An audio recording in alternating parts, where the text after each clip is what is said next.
volunteered up there. I didn't pick any sumac, but sumac has a lot of high quality. What is it called? It's a very high quality plant for sheep and goats. Cattle don't eat it so much. This is giant foxtail. It's a warm season leftover from last year. We've been talking about a lot of wet fields, and yeah, thank you. And there's a saying, sedges have edges, and this is a sedge, and it'd be probably purple or yellow nut sedge, but it has triangular stem, grows in wet ground, and it has a little nut underground. Some people plant for ducks, shufa. This is like one of the shufas. So you'll find these in a lot of pasture, and I've had a load out before where I held some cattle, and good orchard grass fescue changed over to this, and it's still this. So you can change land with compaction, low oxygen soils. Bed straw, not a great forage, but it sticks together. They used to stuff pillows and all with it. So it's the little round stick tight that you see in your socks sometime. And now sheep and goats will love this stuff, and the cattle probably do too. And I wanted to point out where the cattle have grazed the hardest was probably an annual or clovers. It just due to the history of shading up, it got disturbed last time, and now these young tender plants are there and they keep coming back to them. And you base the rotation on 80% of what's out here.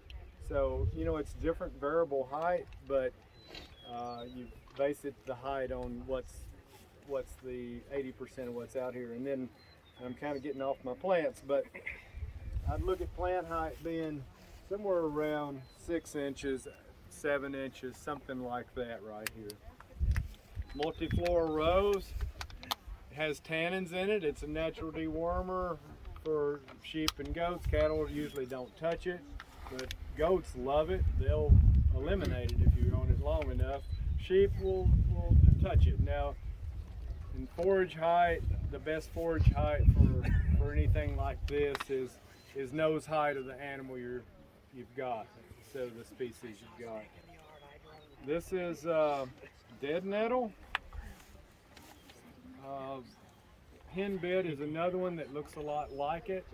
I'm not a herbicide specialist, but I know 2,4-D won't kill this, and it won't kill henbit either. So no matter how much you spray on there. Chickweed's another one that it won't kill. Good for allergies. Let's see what else we've got. Buckbrush, and goats will tip this, and sheep will. Mowing is one of the best things for controlling this one. Placing that mineral feeder on next to this is a good way to control it some. Use your attractants to get those and animals. It spreads by rhizomes underneath the ground. It does. Yep. Okay, docks. This is curly dock, and curly dock I look at as being it's high protein forage. And it's not a great example. I could probably pull another one, but it's a low oxygen plant. Grows in wet areas, compacted areas. It's got a root as long as my arm, big as my thumb. It's improving that compaction. Usually these plants are trying to heal the ground. That's burdock. No, sorry. That was curly dock. This is burdock. Burdock is the one that gets in the horse's mane and you can't get it out. The seed head. Yeah, the seed head. I don't like this one. I don't either. Its root is really medicinal. And, It is medicinal. The root is. Elephant ears, huge leaves. I got some I'll I'll kick you. this Okay. just use the heel of my foot to knock No, you all the can just leaves have off. What else have we got? Orchard grass has a flat stem, except for the seed head. Goldenrod. It's an indicator, and I didn't pull it out of the pasture. It came from the little area we parked in. It's an indicator of long rest. It's been rest too long. One of the honeysuckles, bush honeysuckles, very invasive. Again, goats love this one. And some of the honeysuckles are evergreens, so they're browse in the winter. That's hard to have browse in the winter. And honeysuckle and privet are a couple that you will have. And I believe that's all I had. Red clover. Yeah, here's a honey locust. Look at this. Hard to grab. I'll ship them up to you. So, but the animals have tipped it. Yep. See, they've eaten the tip of it, and it's high protein and all.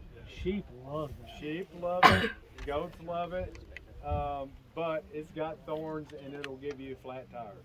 So you avoid, usually I'll run over a weed when I see it. This one I don't run over. This one, folks, now at least the farm was about 3 or 4 foot tall. Dang. And you saw the cows where they're under there. It does throw out thorns, but It's a lagoon. the darn things grow quick and they make good shade. Yeah. They got Wow, pods that's on them to cute. feed. Yep. But you don't want the thorns. All right, I guess that's. Then earlier I mentioned the broadleaf plantain. It's a natural dewormer and it's a forb. I don't want too much of this. Then there's buckhorn. That's the narrow leaf plantain.